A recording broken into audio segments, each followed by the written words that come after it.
Donc, demain, lundi 20 mai, se tiendra une section disciplinaire où Michael et moi, Victor, on est convoqués par le président de l'université de Nanterre, M. Jean-François Ballaudet. Pourquoi on est convoqués demain? Le président de la fac, il veut nous exclure de Nanterre. Il veut nous exclure de Nanterre parce que ici, dans cette fac, la mobilisation a été extrêmement forte contre la loi ORE, contre Parcoursup. La mobilisation a été très forte pour l'inscription des 100 facs au cours de l'automne 2018 et la mobilisation a été forte et exemplaire contre la hausse des frais d'inscription pour les étudiants étrangers. Monsieur Ballaudet, il veut tuer la capacité du mouvement étudiant dans cette fac à défendre ses droits, à riposter face à chaque atteinte au droit d'étudier, à la gratuité des facs, à nos libertés démocratiques et à nos droits élémentaires de pouvoir accéder à une instruction et à la fac et à la filière de son choix. Monsieur Ballaudet, il s'est rendu compte qu'il a devant lui des groupes militants, un mouvement étudiant organisé, structuré, capable de remettre en question et d'organiser une riposte à la hauteur qui permette de remettre en question et de mettre un coup d'arrêt aux politiques antisociales du gouvernement de Macron. Aujourd'hui, il nous convoque en section disciplinaire en nous reprochant l'ensemble des actions qu'on a menées contre la loi ORE, pour l'inscription des 100 facs et contre la hausse des frais d'inscription pour les étudiants étrangers.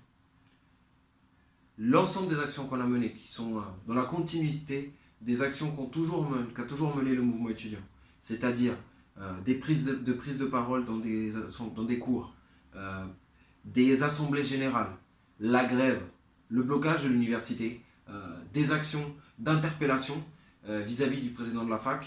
Il prend tout ça, il monte un dossier et il nous reproche d'être des éléments perturbateurs de l'université, perturbateurs de l'ordre public. Début janvier, on reçoit une interdiction temporaire d'accès à l'université de 30 jours, sous prétexte qu'on serait une menace à l'ordre public, et que donc, parce qu'il y a des partiels qui doivent se tenir et qu'il y a un rôle du service public de faire passer les partiels au mois de janvier, il nous interdit d'accès par un simple courrier de l'université. Suite à ça, il nous convoque en section disciplinaire en nous reprochant l'ensemble des faits qu'on a menés avec des centaines et des milliers d'autres étudiants. Il nous reproche d'avoir fait partie de la grève dans l'université avec blocage, alors que des assemblées générales massives décidaient de ces modalités d'action et portaient des revendications, comme par exemple la gratuité des facs, revendications que le président de la fac, soi-disant, soutenait. Parce que lui-même, qui aujourd'hui veut nous exclure de la fac, est soi-disant contre la hausse des frais d'inscription. Cet homme qui est soi-disant de gauche est contre cette réforme-là, qui porte atteinte au droit à étudier, mais il poursuit des militants qui sont battus activement contre ces réformes. Voilà la contradiction de ce président. Avec une gauche comme ça, on se surprend après que le Front National il fasse des scores exemplaires. Donc en réalité, il nous poursuit en section disciplinaire, et il présente tout ça comme, Michael et Victor, ils ont mené des actions individuelles qui étaient en dehors des cadres des mobilisations, en dehors du cadre syndical, en dehors du cadre militant, en dehors de la tradition du mouvement étudiant. Mais qu'est-ce qu'il en sait, lui, en réalité? Le 9 avril 2018, quand il a appelé la police pour nous dégager de la fac, c'était parce qu'on était hors cadre? C'était parce qu'on faisait des choses illégitimes? Non, on tenait une assemblée générale dans une salle. Et pourquoi il a envoyé la police? Parce qu'il savait très bien que cette assemblée générale, elle pouvait donner un mouvement d'ensemble, une grève massive dans l'université. Et il voulait briser ça dans l'œuf. Mais il n'a pas réussi parce qu'au contraire, ça n'a fait qu'à déclencher un mouvement plus fort et une vague de solidarité avec tous les camarades, dont moi, qui ont été réprimés ce jour-là et qui par la suite avons eu des condamnations. Pour rappel, j'ai eu 4 mois de prison avec sursis, et Roga, un autre camarade militant associatif de l'université de Nanterre, qui s'est battu contre Parcoursup et qui se bat aujourd'hui contre la hausse des frais d'inscription, lui a été condamné à 6 mois de prison ferme. 6 mois de prison ferme, de la tôle, pour une assemblée générale. Militer n'est pas un crime. Mais M. Ballaudet veut criminaliser tout ce qu'on fait. Il veut criminaliser la capacité qu'on a dans l'université de Nanterre à pouvoir le contraindre à accepter nos revendications. On a réussi à inscrire plus d'une centaine de 400 facs grâce à nos actions. On a réussi à retarder la suppression de la compensation et des rattrapages à la fac de Nanterre.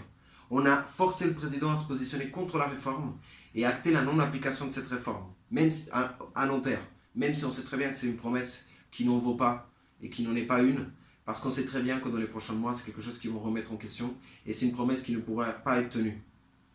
C'est ça qui le fait chier. C'est pour ça qu'il veut criminaliser tout ce qu'on a fait. Parce qu'on l'a contraint à faire des choses qu'il ne voulait pas faire et que le ministère ne veut pas faire.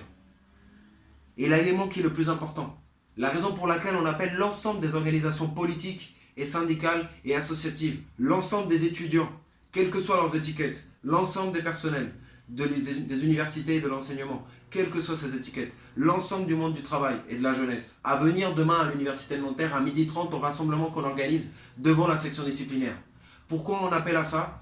Parce qu'on sait très bien qu'aujourd'hui en France, le gouvernement et les présidences d'université se préparent à attaquer tous les droits démocratiques qui permettent aujourd'hui de combattre cette politique antisociale. La répression des gilets jaunes, sur 2000 gilets jaunes interpellés, 40% qui ont fait des condamnations de la prison, 40%, presque 1000 personnes qui aujourd'hui sont enfermées pour avoir manifesté avec un gilet jaune et avoir défendu des revendications progressistes et légitimes. Des syndicalistes qui sont licenciés, comme Gaël Kirant à la Poste, comme Éric Bézou à la SNCF, et comme plein d'autres. Des enseignants qui sont radiés, mutés, qui sont harcelés par leur direction parce qu'ils se battent contre la loi Blanquer. Des militants associatifs qui sont poursuivis pour avoir aidé des migrants qui fuient la guerre et la misère créée par nos propres dirigeants. Tous ces gens-là sont poursuivis pour avoir relevé la tête et avoir combattu cette politique d'un gouvernement bourgeois, arrogant et cynique. Macron se prépare à mener une guerre sociale encore plus forte. Il prépare les prochaines réformes antisociales. Il prépare les prochains plans sociaux. La réforme des retraites est un exemple de ça. La réforme pour casser la fonction publique, pour briser la fonction publique. Il dit que nous sommes les casseurs, mais c'est eux qui sont les casseurs. Mais pour qu'ils puissent continuer à casser, ils veulent briser tous ceux qui relèvent la tête. Demain, obtenir la relaxe, ne serait-ce que pour nous deux à Nanterre, ça va être un point d'appui pour l'ensemble des personnes dans les universités et à l'extérieur qui veulent s'opposer au licenciement pour avoir défendu ses droits en tant que travailleur et aux peines de prison ferme pour avoir tout simplement manifesté.